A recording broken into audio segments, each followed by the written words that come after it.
안녕하십니까. 리딩 크리스천 앤 북클럽 RCB의 정준부 목사입니다. 반갑습니다. 오늘은 놀라운 하나님의 은혜, 이 책의 한 챕터에 대해서 살펴보고 함께 나눠보려고 합니다. 6번째 챕터입니다. 제목은 이야기 둘, 끊지 못한 사슬이라는 제목입니다. 끊지 못한 사슬. 어떤 내용인지 그 요약에 대해서 먼저 한번 살펴보도록 하겠습니다. 얀 씨는 한 인물과 한 가문에 대해서 이야기를 풀어냅니다. 데이지는 10남매 중 8째로 태어났습니다. 아버지는 주정뱅이였습니다. 그리고 폭력을 많이 휘둘렀습니다. 결국에는 데이지의 아버지는 데이지의 엄마를 내쫓았다라고 말합니다. 데이지는 그 아버지와 함께 살게 되었고 아버지에 대한 원한이 사무쳤습니다. 시간이 지나서 자녀들은 나이가 들어서 커서 이제 집을 떠났고, 그리고 아버지도 어디론가 사라졌습니다. 그리고 아무도 그를 찾지 않았습니다. 그런데 어느 날 이 데이지의 아버지는 우연히 예수님을 믿고 영접하게 되었습니다. 그는 변화되었기 때문에 자신의 과거를 용서받기 위해서 자녀들을 찾아다니기 시작했습니다. 그리고 아주 간곡하게 미안하다고 사과의 말을 했습니다. 그러나 데이지는 마음의 상처가 너무나 컸기 때문에 그 아버지의 미안하다라는 말을 도저히 받아들일 수가 없었습니다. 데이지의 아버지는 심각한 병에 걸리게 되고 그는 데이지의 언니의 집에서 마지막 5년을 보내게 됩니다. 데이지는 아버지가 근처에 살았지만 한 번도 그를 찾아보지 않았습니다. 하지만 자신의 아이들에게는 할아버지를 만나는 것을 허락했습니다.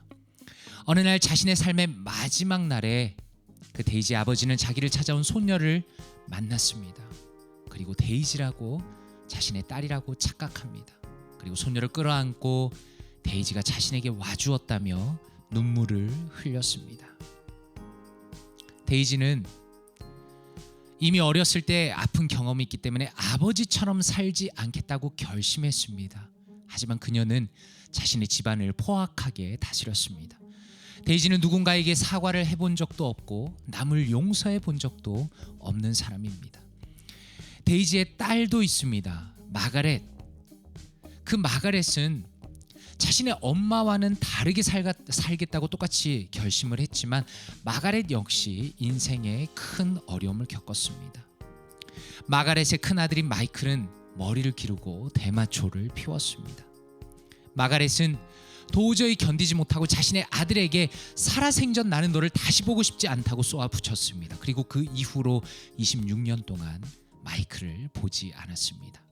마가렛은 여전히 자신의 아들에게 분노하고 있을 뿐입니다. 마이클은 어렸을 때 그 타락의 모습을 벗어나서 마약 속으로는 빠져나왔지만 정착하지를 못하고 있습니다. 여러 여자들을 돌아가면서 만날 뿐입니다. 어느 날 통화를 하면서 자신이 헤어진 여자를 향해서 다시 당신을 보고 싶지 않다라고 말하던 마이클은 자신을 더 이상 보고 싶어 하지 않는 자신의 어머니 마가렛의 목소리를 닮아 있었다라고 얀 씨는 말합니다. 데이지와 마가렛과 그리고 마이클을 통해서 그 가족 가운데, 그 가문 가운데 비은혜라는 것이 타고 전해 내려오고 있다라고 얀 씨는 말합니다. 비은혜란 어떤 것인가 이렇게 설명합니다. 감지할 수 없는 독가스처럼 비은혜라는 것은 조용하지만 치명적으로 작용한다 이렇게 말합니다. 그러면서 예수님의 비유 얘기를 다시 가지고 옵니다. 잃어버린 동전, 잃어버린 양, 집 나간 아들의 3부작의 비유는 찾는 이의 기쁨을 강조하고 있다는 것입니다. 물론 탕자는 자유의지로 나갔습니다. 그가 회개한 것도 사실이고 회개했어야 했습니다. 하지만 이야기의 핵심은 그 자유의지나 탕자의 회개에 있는 것이 아니라 그 아버지의 천부당 만부당한 사랑, 영어로는 outrageous love에 있다라고 얀 씨는 강조합니다. 아들이 아버지를 만나서 회개하려고 하였습니다. 그런데 아버지는 아들의 준비된 회개의 대사조차 막았습니다. 그리고 그를 데리고 바로 잔치로 들어갑니다. 아들은 어땠습니까? 아버지가 빨리 죽기를 바랬습니다. 그러나 아버지는 잃은 지 오래된 그 아들을 맞으러 품위조차 잊어버린 채 달려 나갔다는 것입니다. 얀신은 이렇게 말합니다. 은혜는 불공평하다. 은혜는 불공평하다. 이는 은혜의 가장 어려운 부분 중 하나이다. 그러나 은혜는 공평함의 문제가 아니다라고 말합니다. 이 부분에 대해서 책 안에서 한마디를 통해 좀 더 살펴보기를 원합니다. 임종 직전 아버지는 한 여자아이가 방문을 열고 들어오는 것을 보고는 꼭 끌어안고 울며 말했다. 오, 데이지, 데이지, 끝내 와주었구나. 방 안의 사람들은 그 아이가 데이지가 아니라 데이지의 딸 마가렛이라는 것을 차마 말해줄 수 없었다. 그는 은혜의 환영을 보고 있었다라고 말합니다. 이 장면은 처음에 말씀드린 것처럼 데이지의 아버지의 마지막 임종 장면을 말합니다.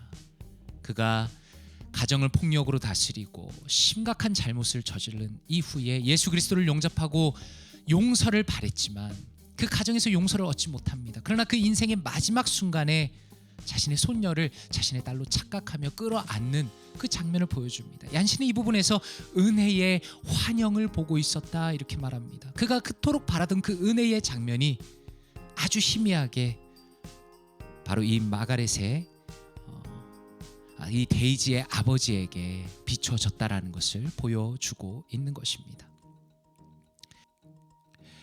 그렇다면 이 부분을 가지고 말씀으로 바라보기를 통해서 한번 살펴보기를 원합니다.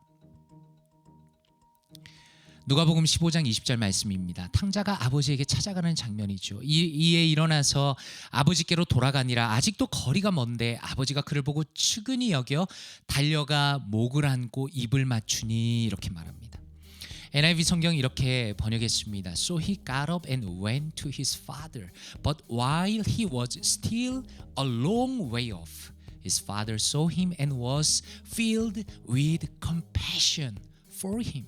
He ran to his son, threw his arms around him and kissed him. 이렇게 번역했습니다. 우리가 이 부분을 설명하기 앞서서 헬라어 단어 하나를 보기 원합니다. 그 발음은 스플랑크니조마이라는 단어입니다. 그 뜻은 측은히 여기다, have a pity 이런 뜻을 가지고 있습니다. 아버지가 아들을 향해서 가졌던 그 단어입니다. 루스란 스터디 바이블에서는 이렇게 설명합니다. 이 부분에 대해서 이렇게 설명합니다. compassion에 대해서 이렇게 설명합니다. In the New Testament, this word is largely used only of God, of Jesus, in parables of characters representing God. E.g., it describes the Good Samaritan, which likely represents Jesus.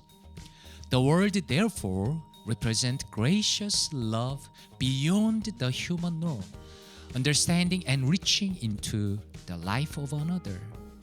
Ran and embraced him and kissed him shows acceptance of the wayward son before any question is asked.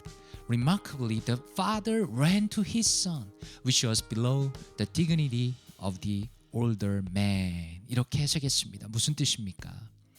측은히 여기다라는 아까 살펴본 헬라어 단어는 신약에서 오직 하나님과 예수님 그리고 하나님을 대표하는 인물이 등장하는 비유에서 주로 사용된다는 것입니다. 예를 들어서 예수님을 대표하는 선한 사마리아인을 묘사할 때 이 단어가 사용됩니다. 그러므로 지금 이 측은히 여기다라는 단어라는 것은 인간의 일반적인 기준을 넘어서 다른 사람의 삶을 이해하고 그곳에 도달하는 은혜로운 사랑을 나타낸다라는 것입니다. 측은히 여기다라는 단어는 하나님께 해당되는 단어라는 것입니다. 그 은혜로운 사랑을 묘사하는 것입니다.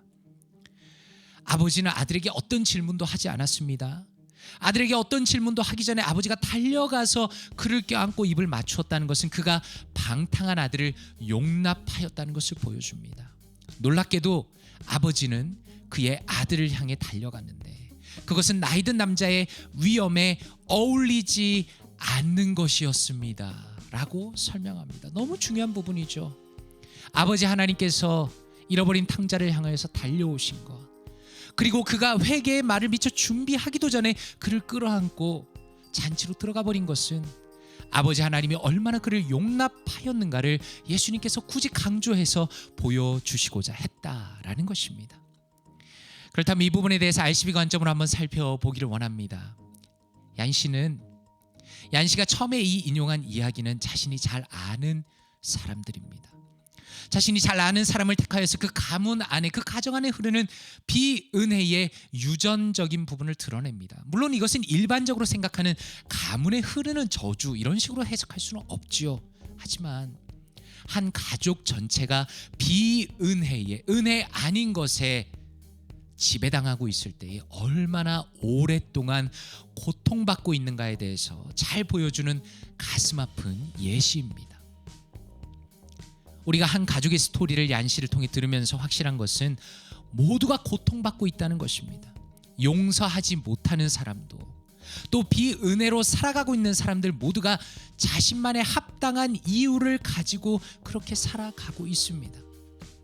우리는 이런 이야기를 들으면서 우리가 그들의 이야기에 충분히 공감하고, 또 그들이 그렇게 행동할 수밖에 없는, 남에게 복수하고 용서하지 못하고 그렇게 살아가는 모습에 공감할 수밖에 없습니다. 가슴 아파할 수밖에 또 없죠.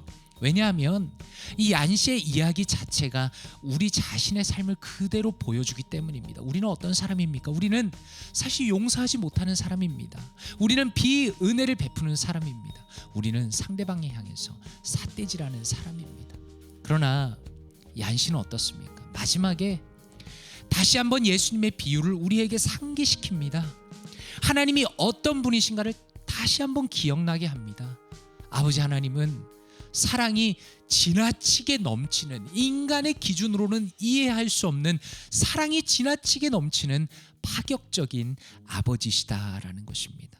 그렇기 때문에 하나님과 인간 사이에도 그렇고, 인간과 인간 사이에도 그렇고, 깨어진 관계를 회복시킬 수 있는 유일한 길은 한쪽 편에서의 파격적인 사랑, 한쪽 편에서의 측은히 여기는 컴패션의 하나님의 마음뿐이라는 것을 우리는 오늘의 이 챕터의 내용을 통해서 알 수 있습니다.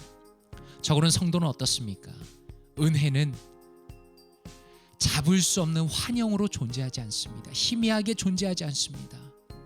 하나님의 은혜라는 것은 우리의 삶 가운데 실제로 이미 임했죠.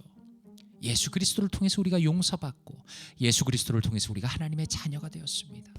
그리고 바로 그 은혜의 길로, 그 컴패션의 길로 얀 씨는 오늘도 우리를 초대하고 있는 것입니다.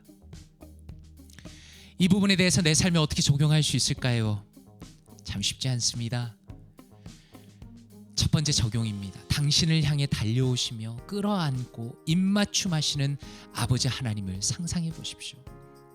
우리는 이 탕자의 비유를 성경을 통해 실제로 읽으면서도 하나님으로 묘사된 그 아버지께서 어떻게 행동하시는가를 자주 잊어버립니다. 그는 달려오셨습니다.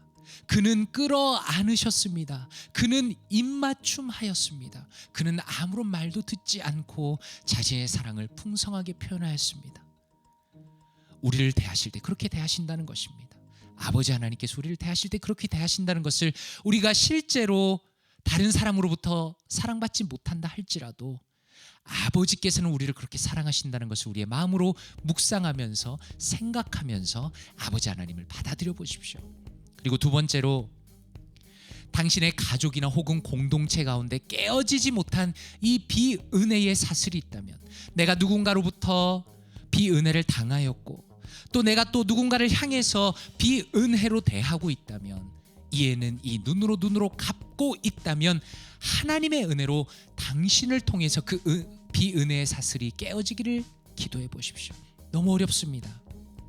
제가 이 챕터를 누군가와 나누었을 때 자신의 아버지를 용서할 수 없다며 부들부들거리고 분노하였던 한 사람을 기억합니다. 지금 이 내용은 그저 논리적이고 우리가 쉽게 생각할 수 있는 내용이 아니라 어쩌면 우리의 인생의 가장 어려운 부분을 다루고 있는지도 모르겠습니다. 하나님께 기도하시길 원합니다. 하나님, 저의 인생 가운데 비은혜의 대접을 끊임없이 당했고 저도 그렇게 살아왔지만 어느 순간 저로부터는 이 비은혜의 사슬이 깨어지길 원합니다. 하나님의 그 사랑이, 하나님의 그 컴패션이 저를 통해서 흘러가길 원하오니 도와주시옵소서라고 하나님 앞에 기도하시고 그 은혜의 역사가 우리 삶 가운데 일어났으면 좋겠습니다. 함께 이 내용을 가지고 기도하기를 원합니다. 아버지 하나님, 죄인인 우리를 향해서 달려오시고 안아주시고 입맞춤하시는 그 하나님의 사랑을 감사드립니다.